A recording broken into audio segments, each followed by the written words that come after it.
All right, bet. We're on.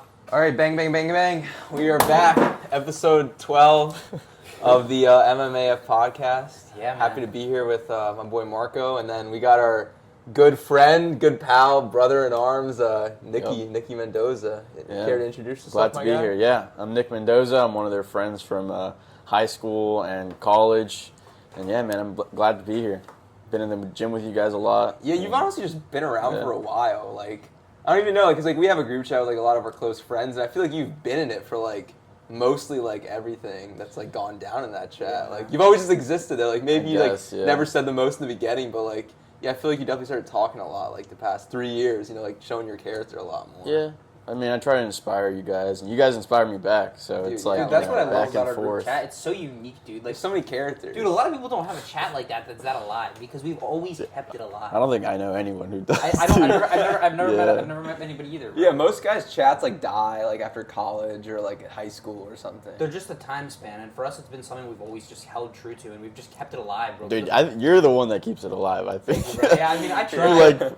I think I've had periods, but I think he's also had some times where he's helped keep it alive too. I've definitely both said a lot of shit before. Dude, because we all have down times. We're focused. We're either focused on our own missions or we're dealing with our individual stuff. So one of us will kind of start to not be in there as much. I feel like you've had times where you're in PT school. I had times where I was in college. And I'm just bro, I don't have the energy to text in this chat right now. I gotta get my stuff it's done. cool to see the character development with everybody in the chat. Yeah, you man. know what I'm saying? And we've Yeah, all gotten that's so true. much we had times where we were all more down and dark, and now we're just a little more. It's good to see we're all striving, bro. We're all 22, 23, striving after whatever. It doesn't matter. Even right now, I'm the only one who's I think I'm pretty much the only one who's unemployed. There's some guys in college and stuff, but I'm still striving. We're everybody's on a journey. Everybody's on a journey, Yeah. bro. No one just I don't know, sitting and gaming all day. No, yeah, no one's doing everybody that. has something they want, Because I feel like we all just motivate each other to do that. Even the guys who have been down before are now even they're active, Yeah. Everyone is active, dude. That's awesome about our chat, bro. It's literally a brotherhood. It's like our secret. Yeah, It's like our own fraternity. Yeah, it's survive fraternity. it's bro. great to have something like that, man. And yeah, I definitely encourage. I think all people should. Hopefully, you can have a chat like that. It's a blessing, I don't think everyone's gonna have that. Dude, it's just building your friends when you're. It's honestly because I've seen it a little different now because of social media. We have that ability to keep our friendships alive even if we're apart, which is so beautiful to me. That's an awesome thing, man. Yeah. And We we're look taking after advantage each of other. it. We look out for each other. Yeah, bro. we We're do. always there. like Band of the Hawk, right? Yeah, I get calls from some of the boys sometimes. They're bro, you good? You're up? What are you up to? Boom, boom. And I'm yeah, man, I'm doing this. And Yeah, they're man. yeah. I'll call some of the boys sometimes. And be man, you good? What's up? And then they'll tell me. So it's cool. It's all wholesome. But yeah, Nikki, I wanted to talk about one of the first times I think we really hung out was working out. Yeah, dude. Was it morning Epley workout, right? Yeah, I think I came up to you at the cafeteria at UMD, and I think you suggested to me 6 a.m. workout, and that was new to me. That was new to me because I've So never. when were you working out before? I was working out just after usually. class, Okay, normal. like normal, Yeah. right? Yeah. And then I came up to this guy and he said 6 a.m. And I'm my brain was hold on, well, this is new. So then we went to work out and it was just it clicked. Dude, I think I swung by. I swung, bro. I was commuting. Yeah, you I swung- commuted. Dude, Yeah, I you're wake. so I remember schizo. I'd sleep 6 hours a night maybe. I'd literally study all day, come back. Dude, I'd do one meal a day during that time, and my one meal a day wasn't I think it's optimal to do it in the middle of the day, but I didn't do that. I'd fast the entire day, and then I'd Yeah, I don't eat know one how meal you at night. fast. Grub literally I was gonna die. I needed this meal to survive, and then I'd go home, sleep 6 hours, and drive back to school at 4 a.m. And I was Jesus, Nikki, I'm gonna come dude. get you, bro.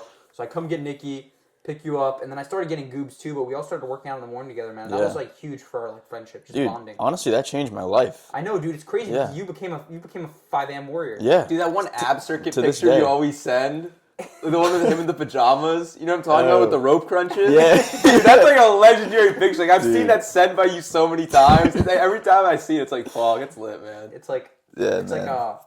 not everybody has the undying flame. Dude, I know.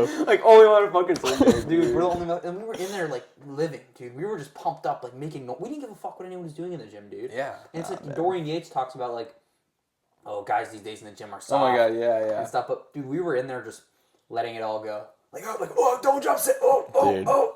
screaming. It was just me and you in there, We're dude. about to blow up, bro. We didn't give a fuck about the external variables going on, dude. Yeah. And I remember whenever we'd see because we'll see a cute girl here and there, but we'd be like, bro, mission pure, mission Mission at hand. keep on the mission, and then it's like, all right, bro, you're in check. And I love that. I love when we can keep each other in check because everybody gets distracted by these externals, but especially when you got another guy going. Like I loved when I'd lift with the guys, and then I'd be like, dude, I'm doing a superset, and I'd be like, bro, get on it, and they'd be like, oh, fuck, all right, man, I'm on it now. So everybody's just so in here, and then the time just flies, man. Dude, it was fun. You fly. You can learn to focus, bro. You learn to focus sometimes with others. And I remember, dude, we had like a little competition going because if I remember right, when I did like let's say I did 15 reps and then you went after me, you did 16. I swear to God, dude, the best this gym motherfucker partners, like dude. every time, dude. That's good though. It like kept me fired up too. Like fuck, I gotta hit 17 next time, you know? Yeah. So it was good, That's like badass. back I and love forth. Yeah. Dude, man. So let's talk about something else here, quick, because you're in PT school now, right? Yeah. Dude, you've dealt with a lot of injuries, and I've never seen someone handle them as well as you have mentally. Dude, yeah, that's a great point, yeah. Dude, it was hard at first. Like, I think my first injury was my upper back thing. And, yeah, that was hard for me at first because, like, I had to take, like, 3 or 4 months off of lifting. And I was just doing, like, PT exercises in my room for, like, 2 hours in the mornings. Dude, I remember, man. It was Holy sad. I fuck, felt man. bad because I was like, Nikki, bro, you want to catch a lift? I'm back on break. Like, we're both on break. And you're like, dude, I can't. Dude, I don't work out right now. I was like I would go to the don't gym. Lift? You're like, bro, I can't lift right now. I'm like, fuck. Yeah, dude, it would be, like, painful to go to the gym. Yeah. So, like, I was doing that shit. And honestly, over time, like, at first it sucked, dude. Like, sometimes tears ran down my face, dude, because I thought I was like, yeah, I know, it sucked. Yeah. Because it means so much to you, right? You Yeah, built dude, so much fitness was around it, everything. man. Fitness was everything. And honestly, like, yeah, it was a hard time, but, like, that slowly built discipline in something that wasn't the gym. It was weird because, like, it was discipline, but, like, in healing. So it was totally new, like, brain, like, structure just opening up. Yeah, it was, like, discipline, but in healing, not in, like, fucking destroying my muscles. It was very slow and gradual, but, like, at the end of the day, it worked. Like, my back's better, and I have some other shit now, but, like, I mean, you know, it's a learning process, and it really taught me a lot about patience and just, you know, time and growth. Yeah. Dude, yeah, man. I remember something you said to me that really stuck with me was you kind of accepted that you might never get better. I do remember, yeah. And I remember you saying that to me. You were like, yeah, man, like, I kind of accepted I might never be able to bench again, or I guess that was the issue you're dealing with at the time, or something along those lines. You were like, I might never be able to do this again, but that's okay with me as long as I'm continue to progress with what I'm doing, which is recovery. And dude, it's hard when we're 20 to do that. Dude. I can't. Like, that's one of my struggles, bro. Yeah. I can't prioritize recovery. Like, I can't do it. I just don't understand, like, how I can do it on top of my other stuff, but I gotta keep doing something intense. Like, yeah. I mean, even to this day, like, I think for the past year, there's not a single day that has gone by where I don't do rehab exercises. Like, I go to the gym twice a day. I've been doing that for a while. And at least half of one of those workouts is just pure rehab. It's just, like, part of, like, my routine now. And once you get that routine and you, like, stack the days, then it'll become part of you, dude. And you just get in a recovery path. Yeah. It'll grow that part of your brain. Dude, yeah, man. I mean, God bless, bro, like, those words you just said, because that's beautiful, like, learning to love healing. Because that's, like, something people go through, slow, like, dude. later on. Like, you know, fighters, they have their prime, and then they get, like, Dominic Cruz injury, and then, like, they have to learn to heal and then to get away from the sport and learn to love being away and healing just to get back to it. Or they never even get back to it. But, like, the fact that you can say that now, and, like, now you're back with a healthy relationship, that's great, dude, to hear. Yeah, and I mean, I'm still thankful that I didn't, like, tear my ACL or something, yeah. like, really, you know, long-term. But yeah, I learned a lot from that. So, like, so obviously you do rehab now, but, like, what's your structure like with your rehab training? Like, where did it start, and then how did it get to where it is now? Like, what's it like? So, yeah, it started with my upper back here, and I had to do just, like, a bunch of PT for my upper back. And, like, do you want me to go through, like, each injury I had or something? Or? Yeah, dude, whatever you want to talk about, get into it. Okay, so yeah, upper back was the main thing, and I still have some issues today, which kind of sucks. But And how did that happen? Like, what caused I think, I mean, I don't know. I think it was when obviously lifting. Yeah. And I think I was just going too quick with, like, heavy weights and maybe not the best form when I started. No, that's a lot of people, dude. Yeah, I think everyone starts like that most of the time. And it just slowly started, you know, building up, and I was, like, feeling some pain, but then I fought through it because I wanted to keep working out. Yeah. Like, I was a kid, I was dumb, whatever. And then I just kept going until it got worse. And like it was starting to become unbearable almost. And it was just working out wasn't even like, enjoyable. Exactly. Yeah. The reason why you work out was like, But yeah, that was my first thing. And then came the low back stuff with like squats and deadlifts, dude. Too, yeah. Yeah, that shit was ass. And yeah, I got PT for that last year. And there's not a day that goes by where I don't do PT for it, honestly. I did it today. Just to like, I don't know. It's just all these things, man, add up. Like some stuff in my arm, nerve, stuff down my leg and my arm. And like, you learn to like, all these, so like I have a list of exercises that I do every day. Like daily PT. Do like PT for this, and this, and this, and then I'm chilling. Like that's what I do every day. It's like homework at this point. It's like going to the gym. And is that like the first thing you do? Like once you Some days, wake up yeah. earlier and like you go do that in the gym? Some days, yeah. Some days I start with PT, then go to the gym, then do my second workout and do more PT later. But like PT is part of my everyday. Like I can't go to sleep without doing it because I have all these things.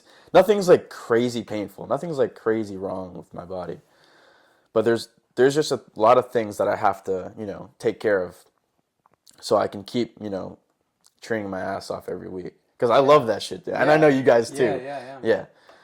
So having a good, like, recovery and rehab program. And I'm in PT school, so, like, I learn it too. So maybe it's easier for me because you guys have to, like, actively, go out and get that information while I'm just taught it in school.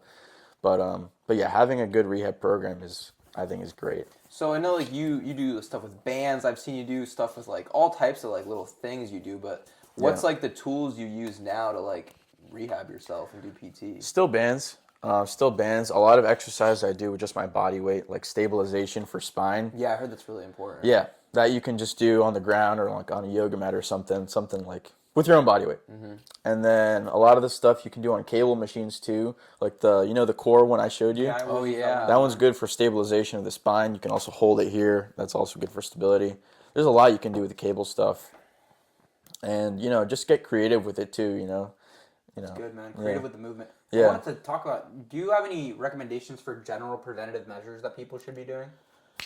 General, in terms of what body part? In terms of your body, just to prevent yourself from getting injured, what are some things you would include in like your typical week of training? That's like a couple things maybe someone wouldn't usually do. Like, I don't know, maybe something I can think off my head is like maybe dead hangs. Stuff that's going to decompress the spine. Like, what's something that you think is people should do generally? Like some like Joe Schmo comes up to you and he's like, "Hey, I'm working out and like I like the way you like take care of yourself. What can I do just to minimize the risk of getting hurt? What are some exercises you can give me?" Yeah. I mean, at the end of the day, every patient is different. But I guess for general purposes, if you're going to be going to the gym a lot, if you're that person, you're going to be hitting chest a lot, right? Chest is one thing. Like a lot of this, a lot of this. Back. Yeah, and that's working your internal rotation a lot because you're going towards midline of the body. So a good thing for a lot of lifters to do is to work your external rotation. So that's like small muscles in your back, and that's this movement. Yeah. So you want to be doing that at least, I think. If you're going to be using weight, then do like 2 to 3 times a week is good. Okay. Just to keep good back health and so you're not like walking around like this, Yeah, dude. Yeah. A lot of people have terrible posture. Yeah. That's something I used to do a lot. I used to do a lot of like external rotation warm-ups. Yeah. When I was younger, but I guess I kind of like stopped doing them for some reason. Like, because a cue for me used to be like, okay, I'm gonna bench. I'll warm up with like my external rotations, like this way, with cables or maybe with weights, whatever it was. But I kind of stopped doing that when I stopped bench pressing, like flat barbell. Because I guess the barbell took a while to set up and take the weight off, so I'd always be doing like my externals. But I kind of stopped doing that, so it's actually something I should keep in mind for myself. Yeah, definitely do it. You can also do like isometrics, so you can hold it here, have the handle here, and just walk out. With your arm like that. Off the cable, right? Yeah, on the cable. I see a lot of people actually warming up with like cables. They're doing this, and they're doing this one too. Mm-hmm. I think it's almost like a standard kind of gym bro thing. Like, you get the 5-pound plate and you go like this. Yeah, that's like that. And then you do your side race too. And like, I don't even know where I got that from. Maybe it was from you, but like, I do that like before every upper body kind of movement. Yeah. To be honest with you, dude, so did I until I actually got injured, and that showed me like the importance of taking your time to warm up. Yeah, I'm sure it adds so much. Because like once it happens to you, then then you get man. value from it. That's how it works. crazy stuff, man. But what else have you been doing training wise? Because I know you've been doing some boxing stuff. Yeah, I wanted to ask about you. You became like Miata, dude. Yeah. Like actual boxer arc. Like the jump roping is so impressive. The ladder Oh, work, thanks, and man. that's like real athletic like boxer training, dude. Like what's up with that? I mean, honestly, it was kind of you guys that inspired me because I saw both you guys getting into jiu-jitsu. Yeah. And I was like, dude, that's so fucking cool. Like learning how to like defend yourself and like fight and attack. Yeah, I remember when you came too to the open mat. Yeah, you did yeah. roll. That was so fun. Yeah, I loved it. So then I kind of took the initiative. And one like weekend, I was thinking like, how could I implement that in my life without having to take like classes? So then I was like, fuck it. Like I have to have a time in my day where I train and I'll learn how to box. And the only time of my day that I had was my mornings. So then I used that morning. So I got up at 5. I just told myself one day I'm going to get up at 5 from now on. Like one weekend, which was actually the best decision I've made. Because then every morning at 5, I got up and I went to the gym and boxed for like an hour. I learned ladder work, the jump rope, combinations. And dude, it was just like, it just fired me up for the day. Because Yeah. I'm like coming out of there drenched, learning a new combination, practicing that same combination like for, a good amount of time. You got like the hoodie on, you're Dude, sweaty. Yeah, man. Dude, Look, yeah. doing the, what's it called? Speed. The speed bag. Yeah. Yeah, that's awesome. Yeah. And I just loved it, man. And it felt really good. And I just continued it. So where did you like go to even like find a starting point? Because I feel like a lot of people that'd be like scary or daunting. Like, oh my god, learning boxing. Where do I even look to start? Oh my god, there's so much different. Like, what do I do? If someone's like, how do I start training boxing like you do? Where do I start? I guess for me, since I knew I wasn't taking a class, I looked at YouTube. Yeah, that's all. Yeah, YouTube. There was just a bunch of people who do like boxing tutorials, combinations, whatever, footwork, and they had a bag at my school. They had one bag, or 2 bags. So, yeah, I just practiced on the bag, man, with YouTube and like, I watched some like MMA, like replays and kind of took stuff on my own. That's so lit. That's good. I just started practicing like the movements and stuff. It's when it's did you great. like start throwing punches? Because don't they say like a good boxing coach will always tell you like you're not gonna throw a punch for like 3 months. Like you're gonna do all footwork and like all these like crazy movement stuff like before you even throw a punch. Which I don't know if all guys follow that, but Yeah, I mean, I follow that to an extent, I think. Because I think I did remember telling you guys that I started with footwork. Yeah. And I started with jump rope. which I heard is the right way to do it. I guess because you get a more like, perception of the ground, where you are in space, as you're moving. So I guess for me that helped. I mean, I haven't fought an opponent yet. Yeah. I really want to get in the ring and like Well, the see. shadow, right? Yeah, just shadow is the only boxing. opponent. But yeah, I started with the footwork, and honestly, it helped me with the combinations because it just got me faster and more powerful. Yeah. Yeah, because when Yeah, I man. did Muay Thai for about like a couple months, man. I think I did it for like 6-7 months. And I did boxing too. I went to both the classes, dude. I was training my ass off at this point. I remember that. I remember big thing is, because I had tight hips, dude. So my boxing coach would always, or my Muay Thai coach, they'd always emphasize like rotating with the hips. And so we'd always start off with footwork. Yeah, we started off with jump rope, and then we honestly, we just do like some hip rotation stuff sometimes, just so you could learn how to generate power from your hips. When you're throwing a punch, when you're throwing a kick, when you're throwing whatever it is, but just learning to generate your hips and loosen the hips, man, that's a huge thing for me. Yeah, there's an exercise that I do actually on the cable machine. So I grab the cable, the handle. I've seen you do this. Yeah, and I punch with the weight of the cable, and I put the cable down to my like hip level, and I go from there and I twist, and that's great for like mind muscle connection using Yeah, and the you're hips. also keeping the path right for the punch, which is good. Yeah, increasing the power too. Dude, It's that's good. awesome. Yeah. I love that. I don't know why this just came to my mind, but like how important is like core strength? Would you say For boxing or yeah, for and- even jujitsu? Yeah, man. in general, dude, with like PT, like Oh, just yeah. taking care of your body. 'Cause I feel like the core is like it's the foundation, right? It's the middle of the body. Like I feel like it's very like slept on of how important core is, right? And you're like big into core stuff. I think. Yeah, I mean, dude, the core. There's a lot of muscles Like involved. serratus, in the right? core. I heard you talking about Yeah, serratus training. yeah, dude, that's big for like upper back. Keeping the back like nice and open. But yeah, dude, core. There's a lot involved. Like, I mean, for jujitsu and boxing, a lot of explosive core with like medicine ball stuff. Yeah. But even the stabilization exercises are good. Like the one on like the plank. Yeah. Like that's so good for just back health and like overall stability, like being stable on the ground.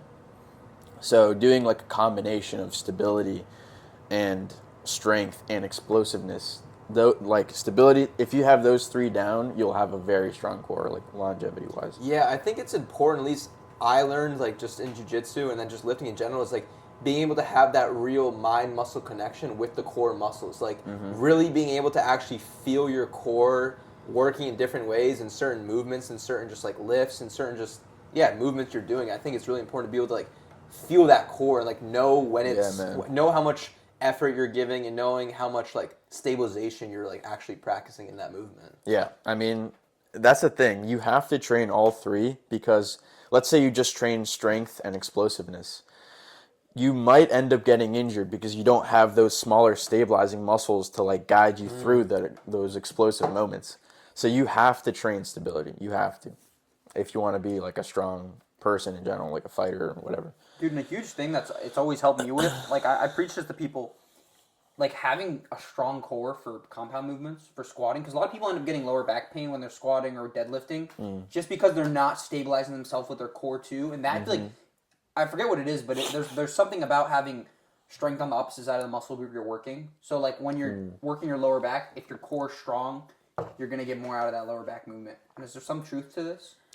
I mean, yeah, there's obviously like, if you go back to form, like knowing good form is probably your best bet of not getting back pain. Because with form, you know, you have to keep your back straight. You have to know how to brace. Yeah. Knowing how to brace and knowing how to engage your core during the squat is probably the best preventative measure to prevent, like, low back pain. I think people get reliant on belts. I think that can kind of really hurt your core strength because, like, these guys, like, these kids or guys will just slap belts on, like, a month into training. I'm like, dude, I don't know if that's the best decision because you're gonna be really reliant on that belt, and then you're not getting your core strong. And I was victim to that. Like I was like a big power lifter when I was like 17, 18. And I was like slapping the really nice Inzer belt on, thick ass belt, so belt, bro. thick, like 10 millimeter thick ass belt, and like, dude, that's giving me a lot of core like stability, but it's like a facade in a way because like, dude, I take that off, I can't even probably do 225 beltless, but like. Yeah. And I was heavy too and strong, but like now I'm at a point where like I don't even touch my belt. I haven't touched a belt in like 2 years or 3 years, but I can do like 225 for reps at a much lighter body weight because I feel like my core is so much more developed and stronger, and like I actually like have abs there to use, you know. And like people say, oh, abs don't matter. I think they actually do matter a lot, like even visible abs, because that means at least you have that core to use in these movements. Yeah, and not only your abs, like. When you talk about core, there's also the stabilizing muscles. Yeah. And there's two main ones. And they're the multifidus and the transverse abdominis. And if you work on those, that will help you with the bracing. Work on those muscles. You can do those every day because that needs just body weight. Plank is good for both.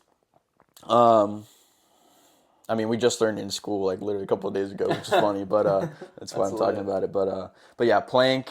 You know, dead bugs, where you're like, that's also good. Oh yeah. Side planks. That's good. Like just like, you know, static kind of exercises, and you can search up more, but definitely do those. Yeah, definitely do those. I wonder how much those Brendan Myers ab workouts helped us then, because that's a lot of shit, I was thinking about that earlier today, man, and that's a huge thing. Just like, yeah, dude, I feel like a lot of people just don't do that independent core training, and I've always loved that. I've always something in me told me to do that, and I've always just felt it and kept. Yeah, because I don't know why people think, oh, you don't need to train core. I don't know why it's like a thought like that's common in like the gym community. It's like, oh, like go skip abs. It doesn't matter. Yeah, I guess it's just that a lot of people train for looks, man. A lot of people get lost in what the whole process is about too, and just think you just focus on the aesthetic of it all. And it's like, it's gonna come. Aesthetic's gonna come in, but it's like you gotta train everything with a purpose, intention behind every. Exactly, I train every muscle group with an intention. You know, I'm not. I was here to half-ass something. I was just gonna say that. Yeah, if you have a muscle, train it. Like, you know. Yeah. Just go for it. And there's always something, because I feel like that's when you really learn to train muscle groups. I think too, when it could be injuries, man. It could be injuries where you're like, oh, I can't train my legs for a bit because my knee's busted up or whatever. So then you start to, because you want to be in the gym, because we all love the gym. So maybe you start to come in and just one day you'll just do core. Or one day you'll just do lats. You know, you start to specifically train these and really understand what it's about to just train one muscle group at a time. Yeah, that's a huge thing, man. I always love that. What else was I gonna ask? So how's that the morning? Because I've always loved the morning training because Dude, it literally makes your day longer, dude. And you don't. does. The way I've always talked to my friends about this too is like I don't really think I do anything good after around 9 p.m. So I'm like, what's the point of me staying up past them when I can wake up earlier and start my day earlier? Yeah. And start with good momentum. So that's always Nice. why I've been. Maybe I wasn't a morning person at a time, but I kind of morphed myself into a morning person just for those added benefits of life, man.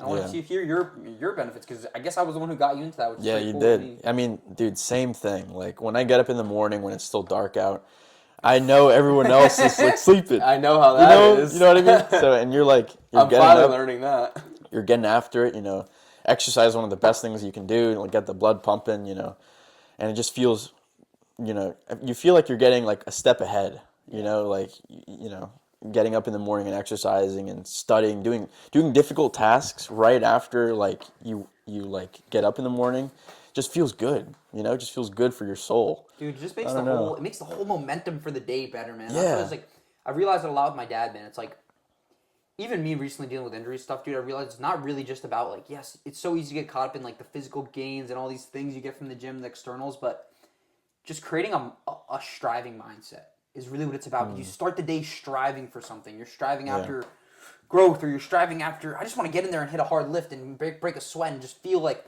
I'm going after something. And then that carries into the rest of your day. And you just, that's why I constantly have this burn and this fire that's like, man, you got to do something. Go do something, Marco. Go That's swim, awesome. go run, go study, fucking learn some neuroscience, learn some psychology, whatever. You got to do something now. Something's telling you to Just learn and live and just strive, man. That's huge. So that's I want to awesome. take a second. So I'll play devil's advocate. What if someone came to you guys and they were like, "Oh, I don't have all that time in the morning. Like I have to be at work at 8:30." Like, what would you say to them if they're like, "I don't have all that time"?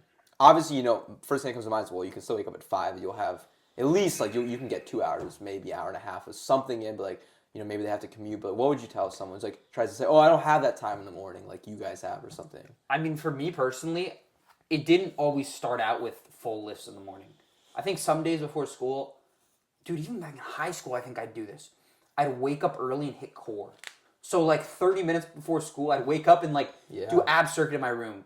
30 minutes, that's all. But then I'd get like, those ab circuits. I remember I used to turn the heater on and like I maximize the intensity of everything. And this is something I've been wanting to do with biking now too, because like I'm struggling to get my heart rate up when I bike.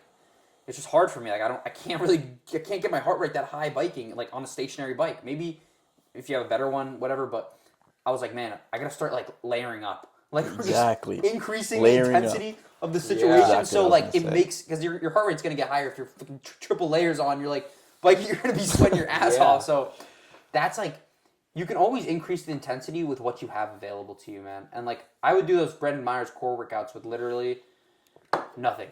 No, I had nothing. Like I didn't even use any equipment. There's zero equipment involved, and I just hit those workouts, and those made me feel like pumped up. And from there I started doing a little more, and I wanted to start waking up a little earlier to go work out maybe with Bill in the morning before school, whatever it was. But you got to start with something small, and if you start with something small in the morning, you'll want to do something bigger in the morning, and then all of a sudden you'll want to go to the gym and run before work or before school or before whatever you're doing. You want to do like 4 things in the morning, and you'll be like, damn, man, like.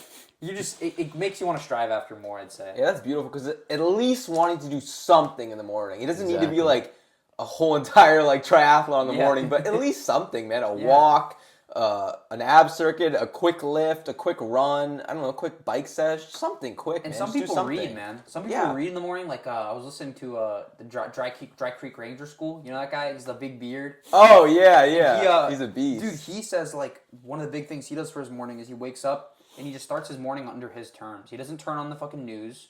A lot of people turn on the news, man. They start watching now. It's not on your terms anymore. Now you're under the terms of whoever's making the news. You know what I'm saying? Yeah. But if you start the day under your terms, maybe I'm going to go outside on the porch and read a book.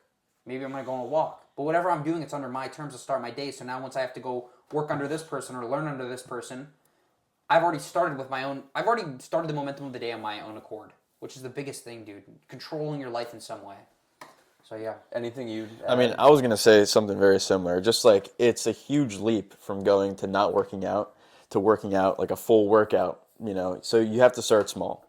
You have to start with just a little bit of something, and then slowly just do that for a couple weeks. You know, and then slowly increment the time or the difficulty of the thing. So yeah, similar to what you guys were saying.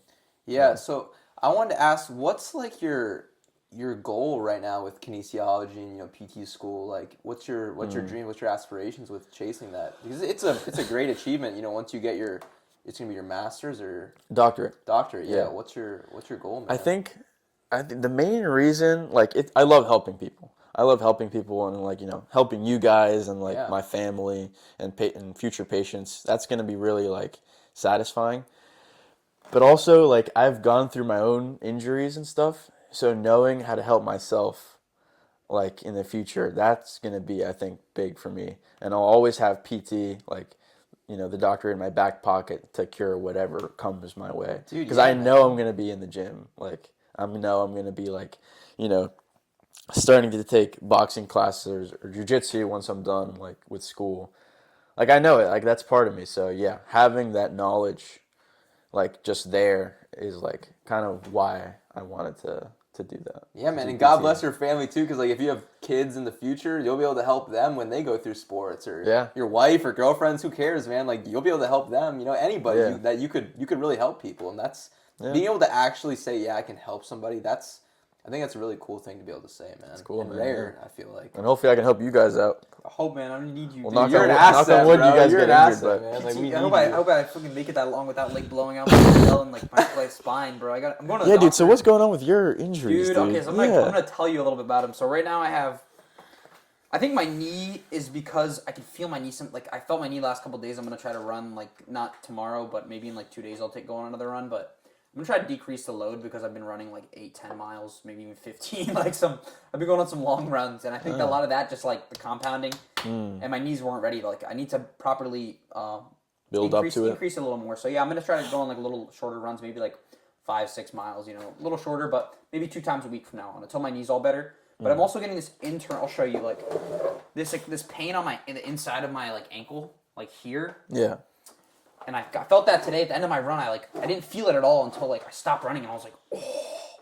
Like, once the adrenaline went down, I just felt pain right there. And then my rear delt over here, I think that was from benching. And I benched one too many times on it, like an idiot. Like, I should have, if I just let it rest, I would have went away.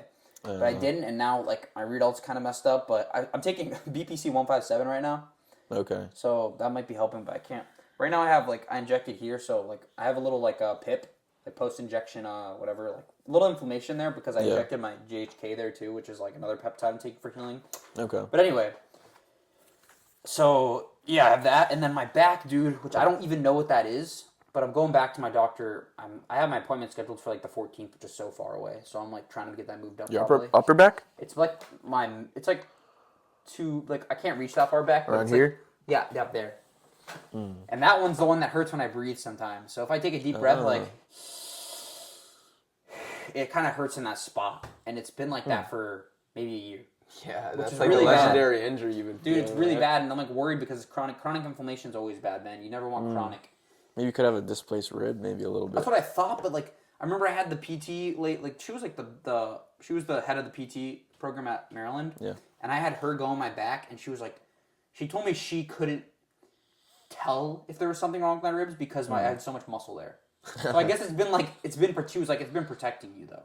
Like, if there was something here, this muscle's been fucking protecting you, so I'm like, bet, but I remember she dug in there for, like, 30 minutes, bro. I was laying on the mat, like belly down, and she's just digging, and, like, she was like, I can't tell if there's anything displaced, but let me know what the doctor's saying. I was like, okay, but the doctors didn't really end up helping me.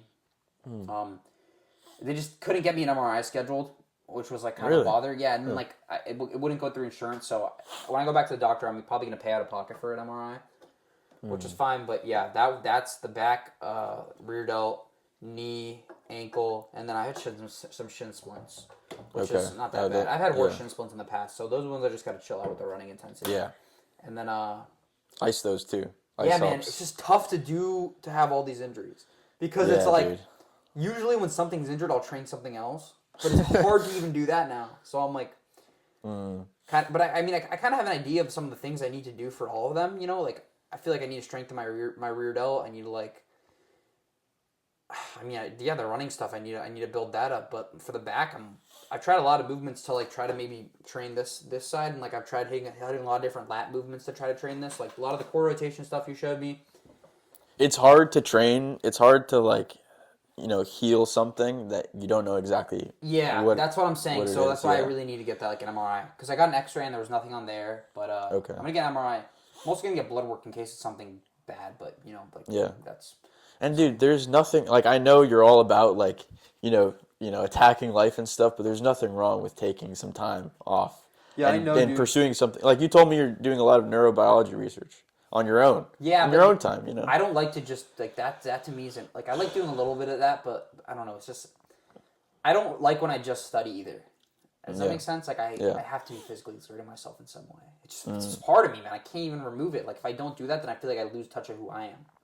So it's tough for me to like. Yeah, once you start like knowing, okay, this is what I have to do to heal this part. Once you Yeah. get that down, then I think that'll help you a I lot. think that'll help me a lot, Yeah. man. That's the biggest thing. So yeah, hopefully we'll get MRIs in those regions and check them out. I still got my toe. One of my toes is still fucked up. There's been like 8 months of that, or maybe. So long. Jeez, But I think the pain just numb on that one now. I don't even Jeez. if that thing was like broken or sprained. That thing, I don't know, man. It's just whatever now. I'm used to it. But yeah, that's some of the. I think I can't, sometimes I can't even remember all my injuries, bro, because it's too hard to keep track of them. But that's a few of them, Yeah. So we're dealing with them. We're learning, but it's definitely a process on me, man. Because that's like my, and part of it feels like it's my because I want to be a fitness influencer. I want to be a social media guy too, and like I feel like part of me is being fit. So it's tough for me to let go of that. Like I feel like I can't be me without being fit. So it feels like I'm in internal conflict in that regard, Yeah. It's tough because I want to keep making content and stuff. It's like I got to stay jacked. I got to stay fit. What I can do. Yeah. And I know you're good about finding things you can do. You can actually do. Like alternatives. That's because good. I had to give up a lot. I had to give up jujitsu. The problem with jujitsu, man, was like this is how I put my back injury right now. Like I can lift and it won't get worse, but the second I do jujitsu, it gets worse and it gets bad to the point where it hurts to breathe normally. Like let's say I train Jeez, jujitsu man. like 1 or 2 times. I'll go home that night and like try to sleep and I'll be like pulsing pain constantly and I'm like, all right, bro. In your back? The back?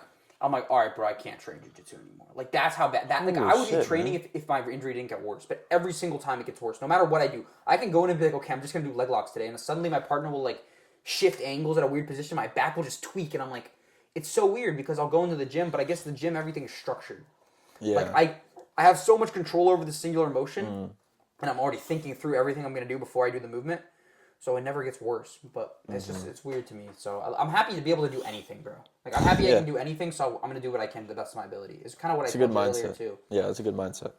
So yeah, that's my injury scenario. I mean, It's a lot to handle, dude. It's a lot, bro. It's Yeah. a battle, but I'm also trying to train my dad right now, and like he kind of gives me a little motivation to just go in and do something with him too. How's that going, dude? He looks amazing now. Yeah, he's getting in better shape. Yeah, he looks The problem great. is just his dieting and like it's hard for him to change it and he binges some days because he's stressed about life and work and like right now my dad he hasn't really been like doing his normal job which is construction. He's been like organizing stuff at the house and selling stuff.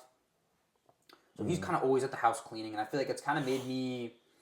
I have a problem with being like I guess I'm a little impatient with people sometimes and I'm working on it. Like I'm trying to not be impatient because sometimes I'm like I just get. I want to move. Like, I want to move on my speed. And, like, it's sometimes hard for me to, like, let things be how they are and not try to control everything. And I was telling Uni about this. Like, I have a problem. I just want to control everything.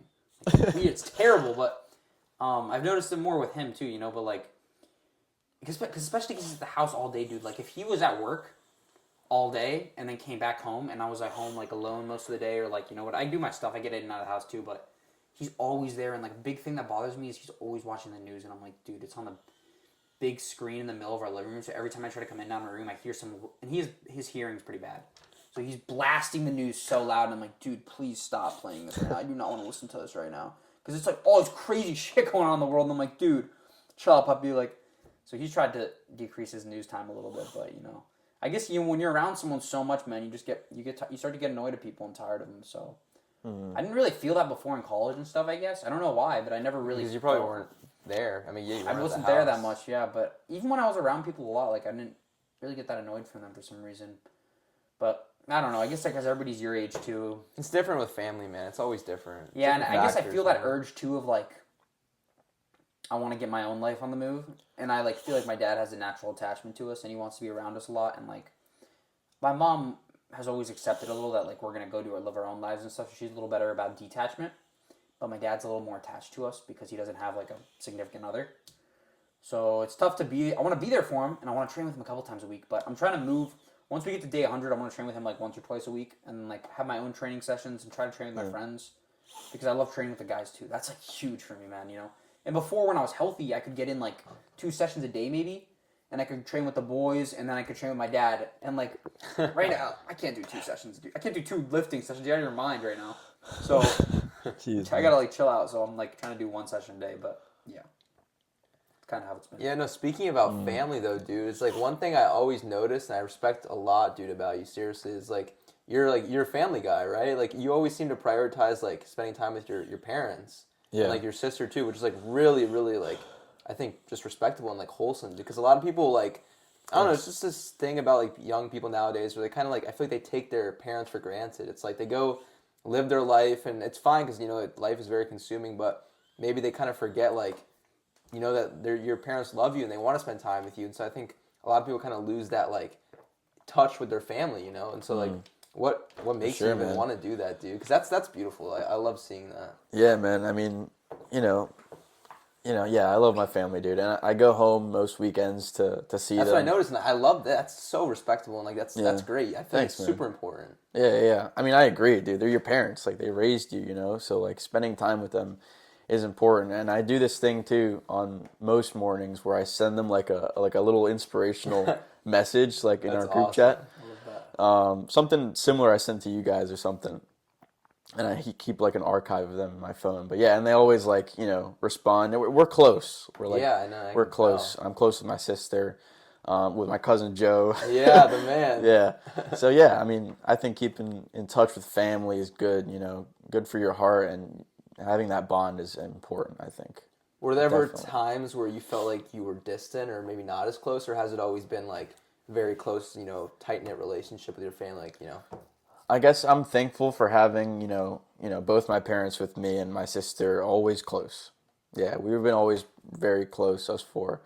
So I'm thankful for that. Yeah. It's really good, man, because a lot of families are broken. There's a lot of broken homes out there where, like, parents are divorced at a kid's young age, and they kind of I feel like it kind of just causes people to lose hope in life at an early age, because maybe you're 8 years old or you're in elementary school and you see your parents fighting all the time, and then they get divorced at a young age, and you're like, that's just kind of, I feel like it can set people down a downward spiral, and just a sense of already like lost hope, because the people you trusted so much and respected so much, like, oh, these people are going to be together forever, they really love each other. In reality, they started to hate each other, and then, you know, they get a divorce, or they start fighting, and it can kind of just mess kids up, and then they just can create like a loss of hope in their minds. And I see that a lot. But like a tight family that's like really close, you know, like the wife and the husband, they love each other, and, you know, it creates a great sense of just family and community for that household. And household relationships, I feel like, are so important, because there's so much that goes on in a house, and a strong house is a strong family, and strong people will come out of that house if that relationship is always intact, you know? Dude, I had someone reach out to me recently about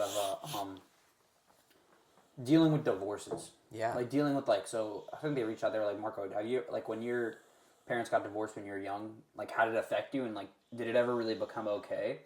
And I think the big thing is, like, yeah, it did affect me, you know, like, I grew up, like, I remember I'd be in elementary school, my parents got divorced, I'd, like, go to, like, this, like, I guess it was kind of like a psychiatrist at the school lunch, and I'd go there, and then she'd, like, try to tell me everything's okay, and I'd just, like, crash out, and, like, I'd be like, Ricky, come, and, like, I'd get my older brother to come out of, like, his 5th grade class and, like, come and, like, calm me down, because I'd, like, crash out about it all the time. But, you know, over the years, yeah, you learn to live with it and all that stuff, and we also have the family. We have to be there for Michael.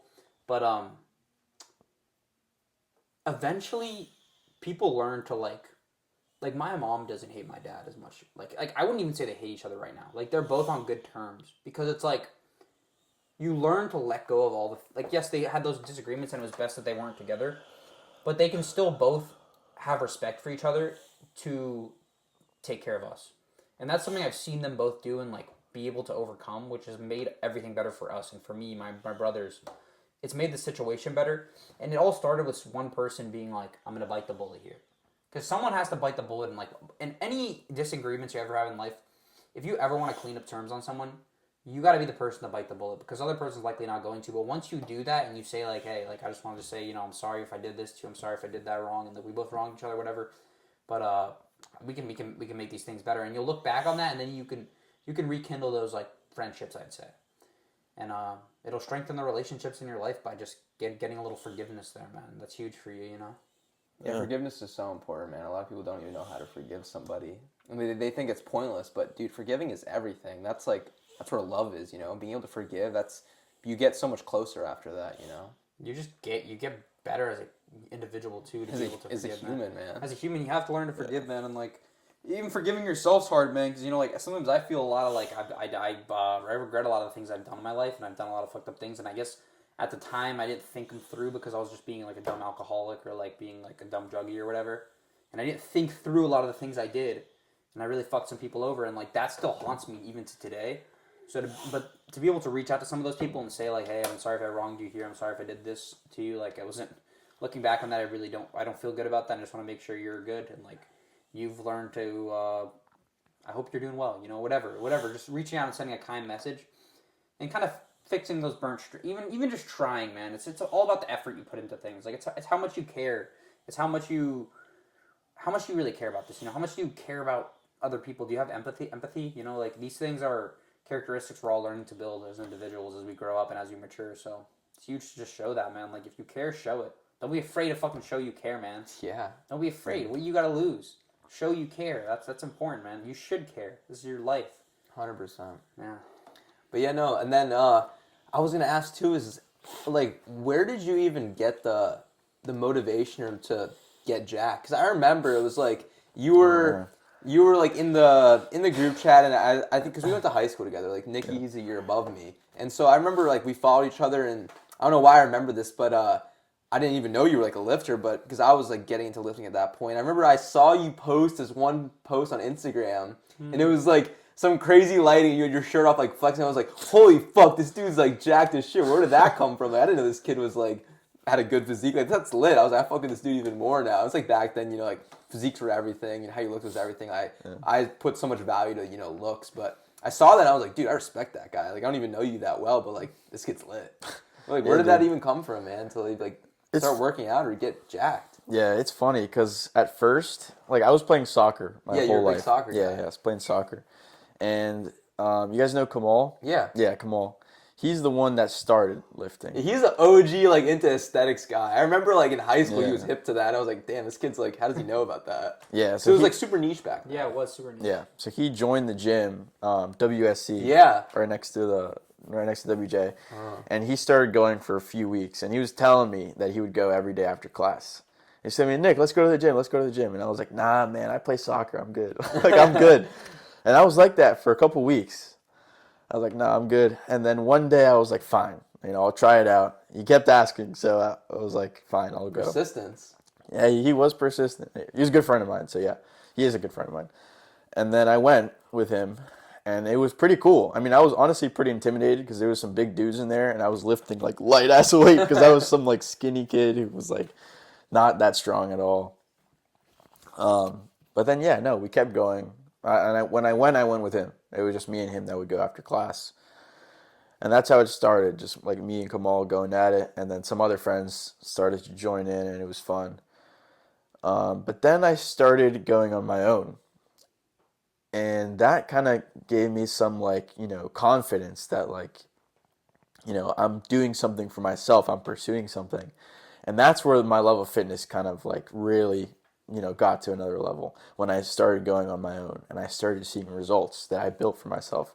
So that's where it kind of started in high school, just like starting going on my own. But I'm the one, like, someone got me into it. Yeah. Which is crazy. But yeah, that's how it started.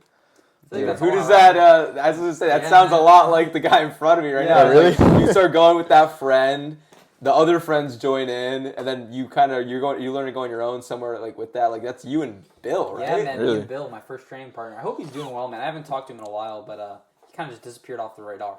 Went through a lot of stuff, man. That guy's life is crazy. But he was my first. Like I was playing basketball, and then I started lifting a little on my own, maybe, and then I met my first girlfriend, and then she was friends with Bill, and then Bill was like, "Oh, I'm going. I train there too at the same gym, the JCC." and he like started lifting with me a little, and I stopped playing basketball over time, but he really motivated me, man. Like that was maybe the one relationship I've had in life where I like truly looked up to him. Is he your age? He was my age, yeah. He was in our grade. But because he was like, dude, Bill was like taking AP Bio and AP Psych and AP Chem and AP History, all these AP courses, and I'm like this on-level, normal dude. Like, I'm pretty dumb. I wasn't like, didn't care about school. And he was managing all that with a girlfriend and the gym. And his physique was sick at the time. Like, he looked like a beast. And he was like, he was a Bulgarian guy, so he had like this super build, man, just like hairy chest. Yeah, Dude. He's like 16 with like a hairy chest, like a big chest, like wide shoulders, wide back, and I'm like, dude, this guy's inspirational. I always would look at him and just feel like I had extreme body dysmorphia compared to him, and I'd always be like, dude, this guy looks way better than me. Like it would just eat me, and I'm like, bro, I gotta train harder. You were chasing that. I was always chasing that, and then he went through some stuff, and I think I ended up switching gyms at a point, and like because I was wrestling.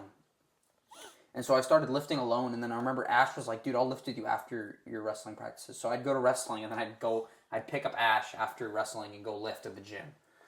Which is crazy, man. I was doing a morning session, too. I was training like 4 times a day. Always just overtraining. Bro's always been overtraining. Always, I was like number one overtrainer. And and then we kind of stopped lifting together, and I remember Bill got on gear at a point, and I didn't.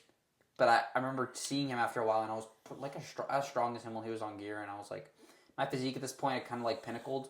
Like I hit the, like not gonna say my peak ever, but I started hitting that like higher level of natty, where like I feel like now I'm even on that level still, kind of where it's like that upper natty level. Like I'm on like kind of the pinnacle of natty, and I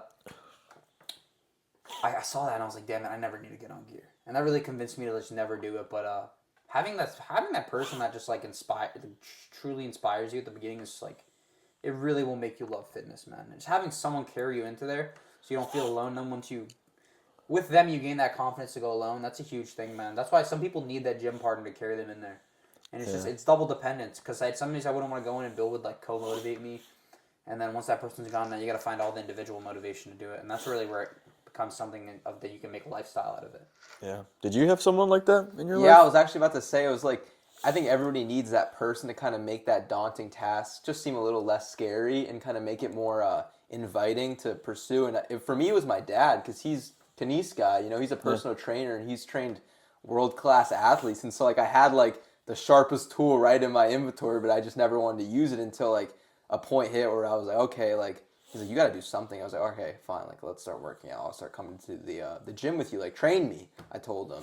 And that was, like, hard for me to even say that, but back then. And so he was like, okay, so he got me into it. And he started teaching me, like, all the exercises with, like, good form, too, because he's a personal trainer. He's not going to, like, let his son just, like, ego lift and, like, hurt himself. And, like, he would teach me, like, ladder drills, like, agility stuff, because he was kind of training me like an athlete, because he was, like, I was, like, a freshman in high school or sophomore, so he was like, okay, you know, he's probably going to go play a sport, which, I mean, I never actually ended up doing that, but it was a great foundation, because he was making me do all these annoying-ass exercises that, like, were not even fun. Like, you know, typical gym bros, like, we want to go bench, curl, pull-ups, or pull-downs, you know, whatever, but he was making me do, like, really nitty-gritty, like, crazy ladder, speed work drills like you were doing, and, like, doing box jumps, like, medicine ball throws, medicine ball off the wall, like, doing this, like, running stuff, and, like, good form, good lifts, and, like, he was teaching me a lot of these stretches, too, and, like, warm-up, like, dynamic stuff, so, like, the cat and dog, like, warm-up exercise, and, like,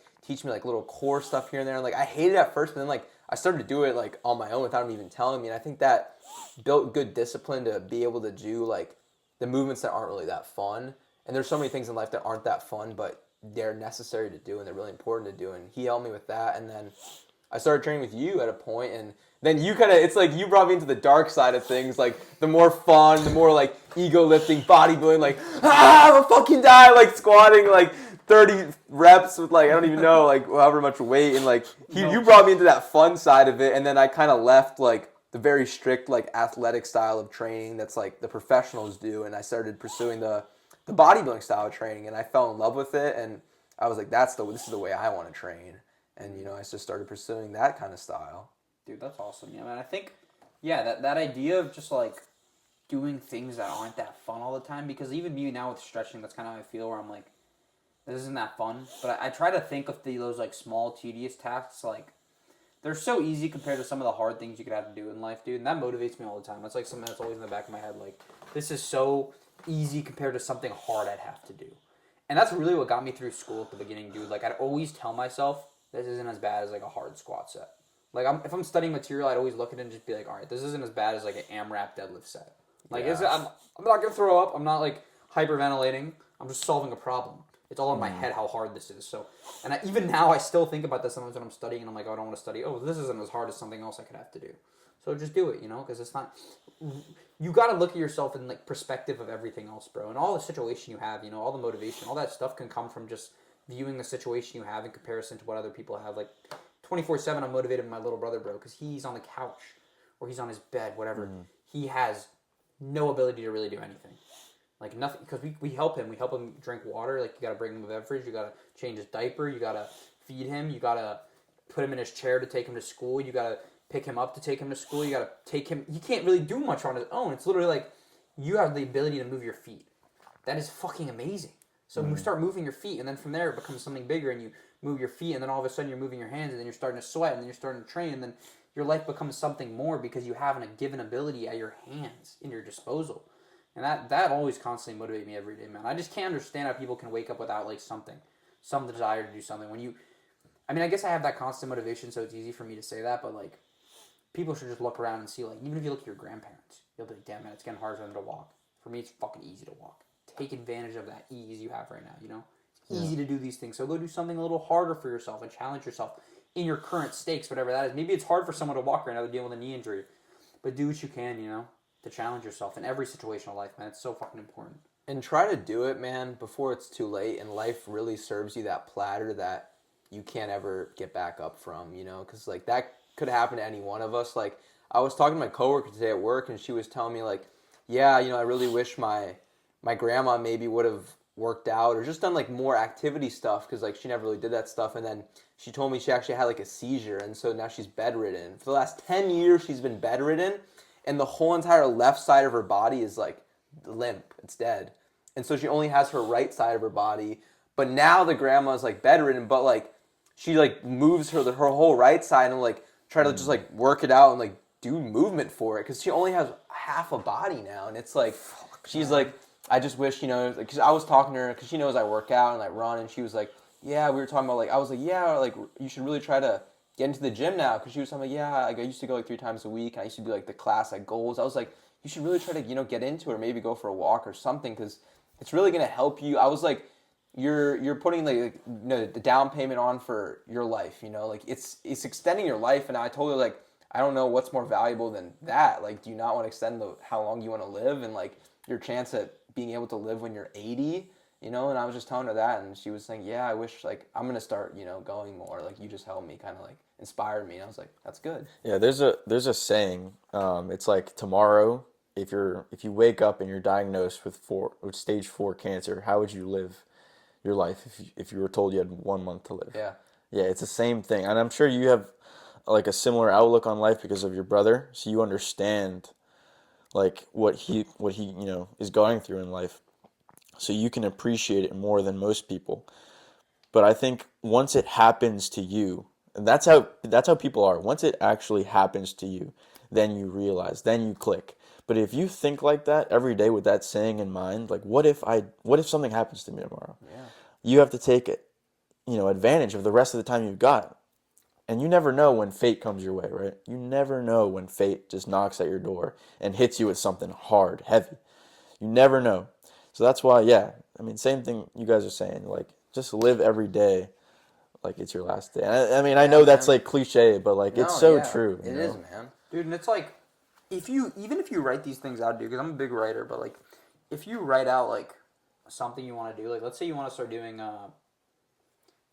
3 days a week, you want to start doing 30 minutes of zone 2 cardio, and you write out the benefits, and then you try to write out the negatives, the only negative you're really going to see is, like, pain. It's like a short-term discomfort. But there are so many positives you could think of. Health. I don't even think about health sometimes when I'm training, dude, because I'm so obsessed with, like, challenging myself or, like, you know, whatever. Just pushing myself is my biggest mental thing. Like, I want to keep trying to grow my mind while I have the opportunity. But there's so many health benefits to it, too, man. It's going to make your sleep better. It's going to make your it's gonna make the conversations you have with people throughout the day better. It's gonna make everything fucking better. And it's like sometimes I'll think about that mid training and I'm just like, oh yeah, like I have to do this. Because even if I fucking stop right now, if I stop running in the middle of a run, I'll think about it for 5 seconds and be like, okay, I gotta run. Like, there's just too many fucking benefits here. Like I can't sit here and just not try. For you though, it's like automatic for you. It's like clockwork because you've built yourself that habit. Mm-hmm. You've gone to the gym nonstop for 8 years, right? Like literally constantly challenging yourself.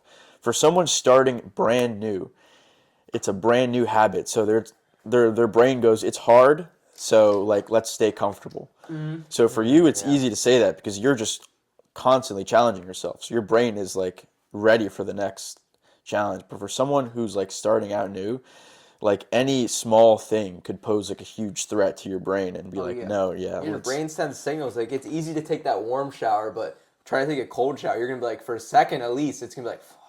Dude, but sometimes my brain is also thinking like, sometimes I like to take the warm showers because it makes the cold showers cold. Yeah. Like if you realize it, if you take only cold showers for like 30 days, you'll be like, it's too easy. Yeah. You have to fucking take a week of hot showers. Because then you come back and be like, oh, this sucks. That's why you like it though, because it sucks. Like that's what it is for me recently, dude, because I haven't been able to do things. I'm like, okay, well I'm gonna look for a new challenge. Something that sucks. Like something I really just, because I remember the other week, literally last week, Corey was like, dude, you should come climb with me. And I literally remember looking at the text and like typing up like, oh, well, I don't think I'm going to be able to do that because I want to. And I was like, wait, you got to fucking do it. Because now you're literally typing out why you don't want to do this, but you got to do it because it's an opportunity. It's a new opportunity. Yeah. And like, dude, sometimes I don't want to fucking run. Sometimes I don't want to go train. Sometimes I don't want to do everything I don't want to do. But I reflect a little bit. And I'm like, okay, at the end of the day, man, this is one of the best things you can do for yourself, to go do something you don't want to do. So that's really what it is for me, man. Yeah. I mean, people have to understand that hard things in life are meant to be hard. They're meant to be hard because, there's something glorious at the end of it. There's something that's like above average or something more, Yeah. Dude, you're literally speaking to me right now because, like, I run a lot, right? And, like, you guys probably think of me as, like, a runner, right? Like, okay, he runs, like... But lately, I've been running, like putting in good miles, but it's almost like I've gotten so used to running that, like, okay, it's easy to go run 3 or 4 times a week, put in like 20, 30 miles, but I kind of just started, it became so normal to me to where, like, I kind of lost sight of that hunger to do a new thing with running, take it a step further. And, like, I did my first marathon last year in October, but the year's coming to an end, and I was like, shit, man, like, I've been really busy with life, but like the year's almost at an end and like I haven't done a race, and like I want to do a race, and like because that's hard, and like there's something at the end waiting for me if I do a race. And I was like, yeah, but life's busy. But then I was like, dude, there's so much just beauty in doing a new thing. Like there's so much I can take away from this. It's a new opportunity. It's going to be scary to do a new race because I've never done it before, but like it's going to serve so much growth for me. And like I have the opportunity to go sign up for a race right now.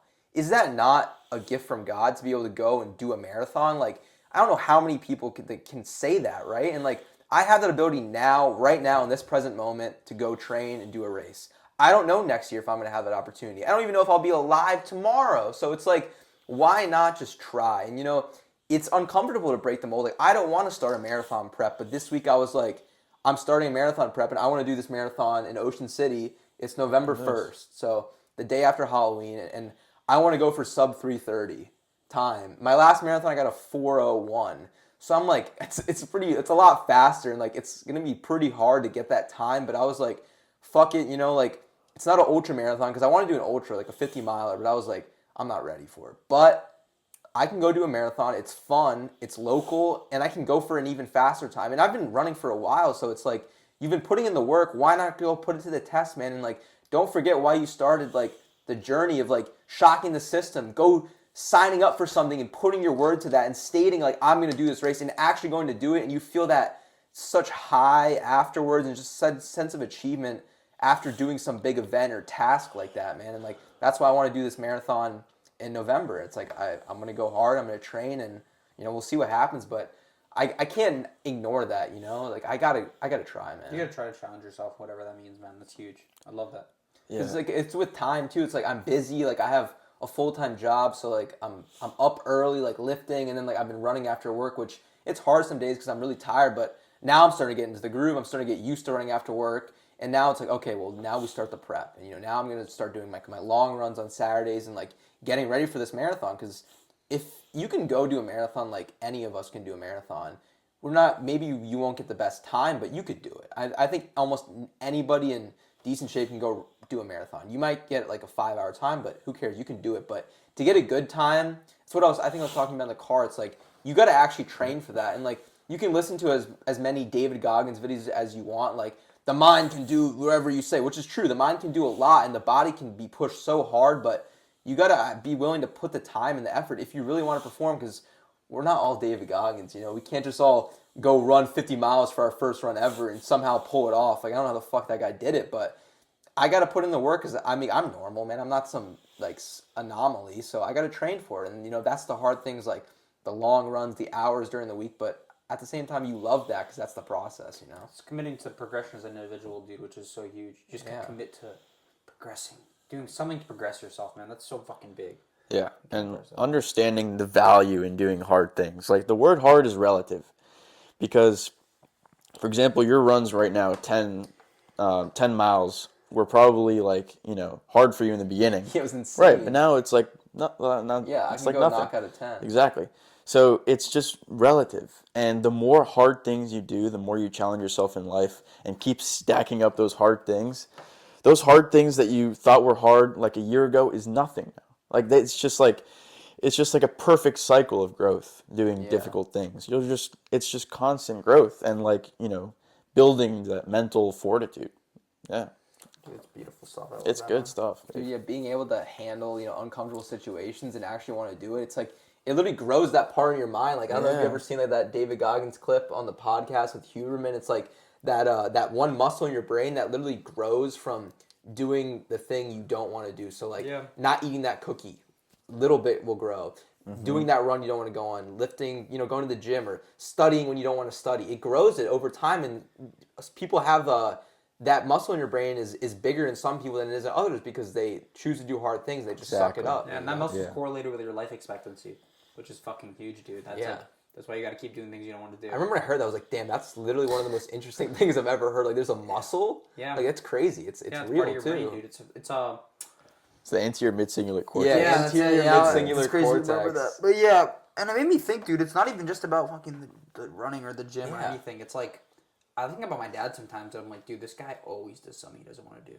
Yeah. And like, that's probably why this guy's life's continuing. He's growing it, man. He's always growing that thing. He's like, he'll like go to like, on like some, he'll do yard work for 8 hours and then like move a car somewhere, and he's like constantly stressed, and like sometimes he's cussing and shit, and he's like, fuck, I want to do this, fuck. Like, I'll hear him come in the house like, fuck, man, I fucking like 3 bees stung me. Like, he's just fucking pissed, and he does all these things he doesn't want to do, and he's always lived like that. And I feel like it gives you life. It just gives you, purpose gives you life, man.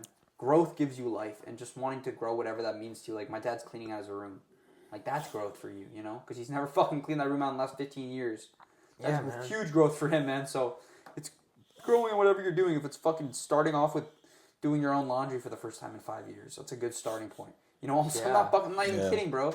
It's washing your dishes, man. Washing your fucking dishes. Some people need that, man. They need to start with something small, having some dependence for yourself, and then it compounds, It compounds, man. Then you add a little to that. Maybe you fucking go outside. I don't even know. It could be anything, dude. But some people gotta start with small stuff, man. Because a lot of people are addicted to a lot of things. So it starts, and even dieting can be hard off the start, man. Like, dieting is for a lot something of people, that takes so long to build. Like, I take for granted how disciplined my diet is, and I'm like, damn, man. Like, it's fucking incredible that I can even do that, because I built it up over so many years by just like not going, even every fucking day. Sometimes I want to eat a sweet treat or like whatever. Yeah.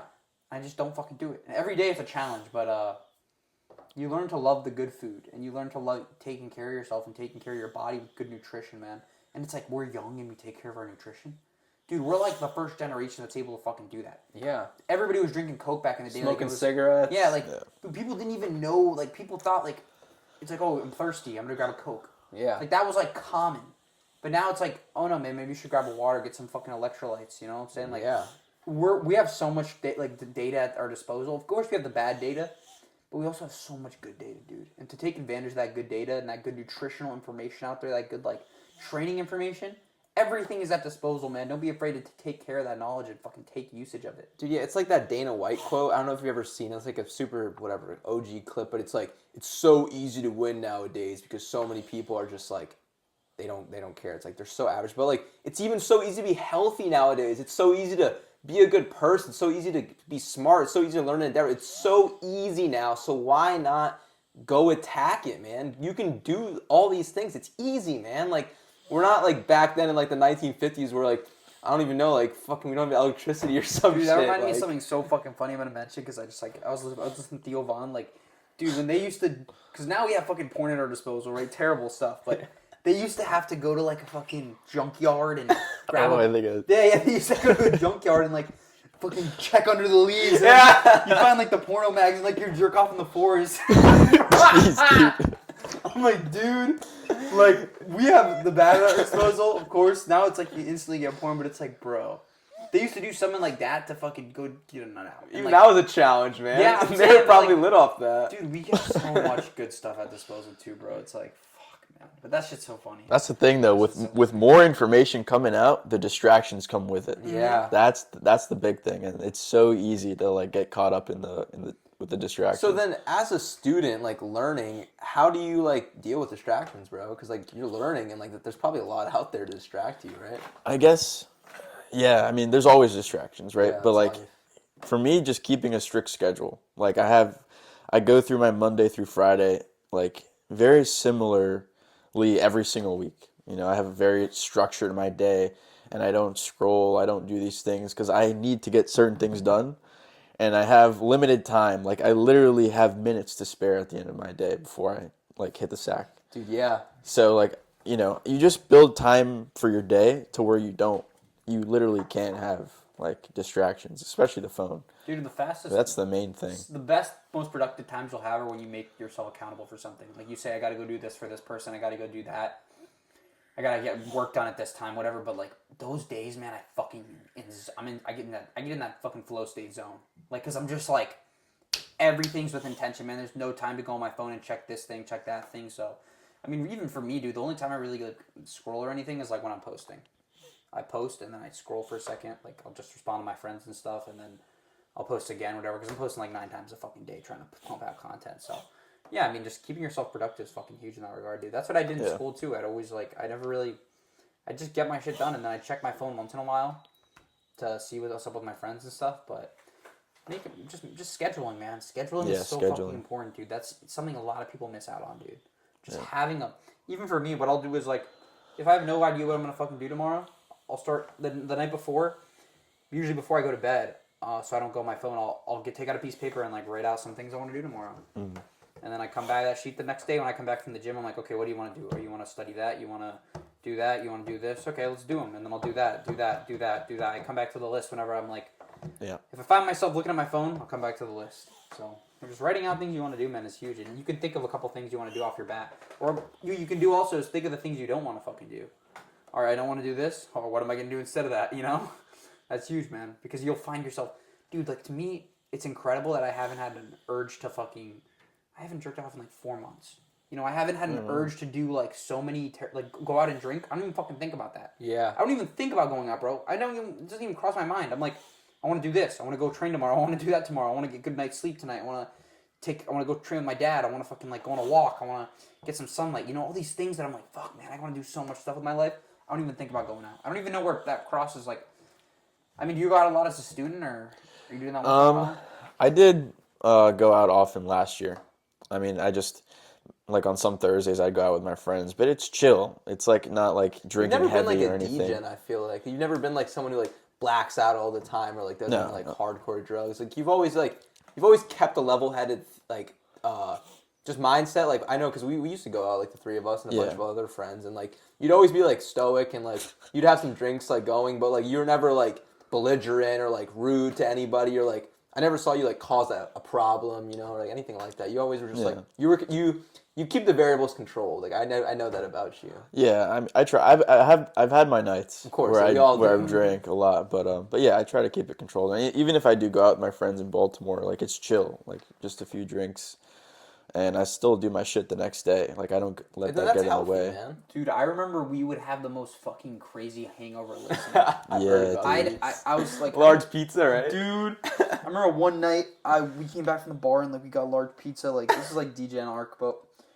And I remember I got a large pizza, dude, and you turned around. I think I literally deleted the pizza. Like, I don't even think I bit it. I think I swallowed it whole. You might have. Turns back. We get the pizza. We walk like fucking 20 feet. Nick turns around. And he's like, Marco, where's the pizza? Dude, I remember He looks that. at the floor and there's like an empty cardboard box. He's I like, remember that, How dude. the fuck did you eat that fast? I'm like, I don't know, bro. You swallowed it whole. Yeah, I think it's swallowed. You just swallowed it one gulp. Literally Cookie Monster, but Dude, SpongeBob. But dude, man. no, but it doesn't end there. Listen, I stayed fucking disciplined somehow during this time. Like, not with the food, but the next day I think that was like fucking 3 a.m. And then I wake up at 5 in the next day. I'm like, Nick, we gotta go to the gym. He's like, what the fuck, bro? Like, what do you mean we gotta go to the gym? We're all like blacked out. We all were blacked out. I don't even know how I'd fucking wake up. But then I'd wake up like literally blacked out and just be like, oh, we're going to the gym. And we'd haul our asses to the gym and get like the craziest hungover lifts in ever.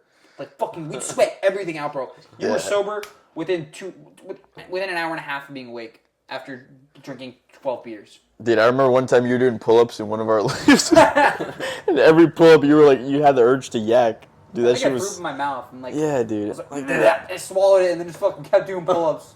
Jeez, man. Nasty, gritty stuff, bro. They were But fun, though.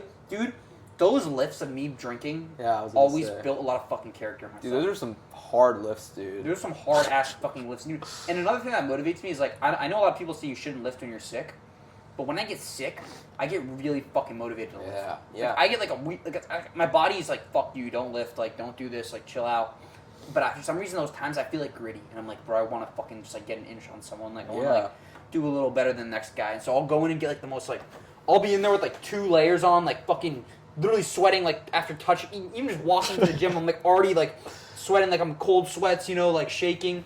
But I get those fucking lifts in and come out of there and like, on those days I'm sick, my only fucking goal is to lift. Like I'm like, okay, I'm gonna get the lift in and just die the rest. I'll die the rest of the day. I'll fucking like go drink tea and like sit in my bed and like want to die and just shake. But I'm gonna get this lift in and just overcome that that challenge. It's Yeah, like man. it's like layering up. Like we were talking about that, like layering up Yeah. for cardio. It's like I naturally get layered up for this lift. Let's do it. Like it's an intense environment that makes you.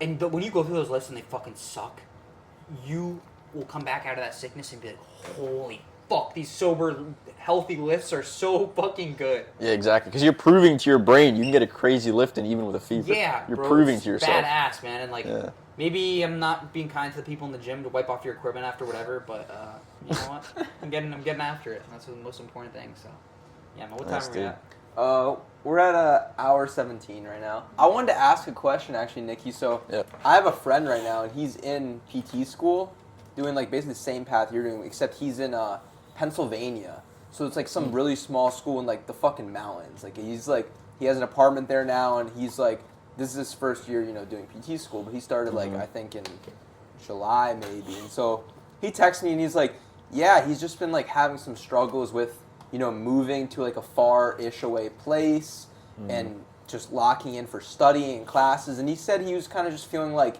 kind of numb and just like, he's like, fuck, dude, like I have to wake up early and like just to get my gym in and then like go to my class and then studying. He's like, I kind of feel like I'm just like doing it, but he's like, what am I doing it for? And like he was kind of just like, he was, internal conflict and just, going through it. I was like, and I was thinking like, damn, like you've seemed like you've came a long way and you're at a pretty healthy relationship. It seems like with your PT school. Like, do you have any advice for someone like that? I guess, That's, like just starting out, like how you did. Did you deal with that at all? Or? I mean, with everything that he's gone through, like finding time to study, finding time to go to the gym, waking up early, like when I started PT school, like yeah, it was a lot of like, it was different from undergrad. It was just a whole nother level of like studying, like because you got to keep up with the content. You learn new stuff every day. It's fast, right? It's yeah. So, when I started PT school, or actually I realized this recently, like the way I go through about my day, like every day, I have like one thing that I have in mind, like purpose is to build a strong body and a strong mind. So like be strong physically and mentally. And like that's my goal right now in life. It's not really to have a successful career or to like, you know, be a millionaire or be famous or like, you know, if you can strive for, if you align with that, if you align with being strong physically and mentally, you know, then I think that's a starting point. You know, just realizing what you value in life. And again, starting with the small things. So like tell them to like, you know, schedule a time to study. You know, schedule a time to go to the gym and stack the days. Tell them to stack the days and just figure out tell him to figure out what he values in life. Because for me, that's a constant reminder. Just how can I be as strong as I can physically and mentally, and that just like helps me power through, you know, the day. I'm sure you guys can relate to that. Yeah, it's like not kind of. It helps you not feel like motionless or just like what am I doing? Exactly. For, Yeah, you know? I always have intention.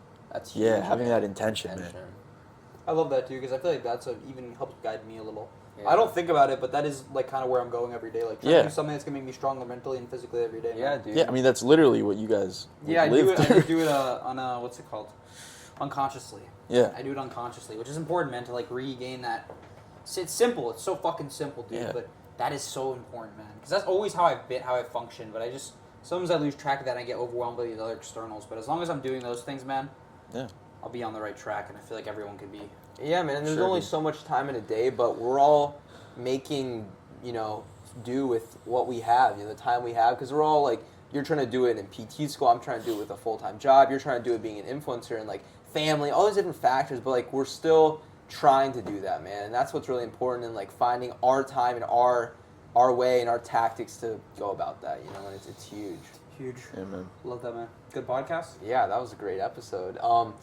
You know, we always like to end off by just asking the guests any like closing remark or any quote, anything you would want to leave the audience with, just, you know, in departure, you know, anything you'd want to say. Let's see. I guess we'll do a quote. I think I heard. Well, I don't know where I heard this, but I'll just say it. Life is like a game of chess. Regardless of what position that you're in, whether you're winning or losing, there's always a best move that you can make. And same goes for life. Whether you have injuries, financial problems, you're stressed, you're anxious, whatever. Think about what position you're in and make the best move possible, because there is always a best move you can make. Whether you're winning or losing, there's always a best move you can make. I love that, man. Yeah, Good I lesson love right that, there. man. That was a good quote. Beautiful. That was awesome. Thank you, Nick. Thanks, Yeah, Nikki. man. You're the man. Thanks for We'll have having you me. back on, man. Yeah, Love thanks you, for having brother. me. Appreciate it, brother.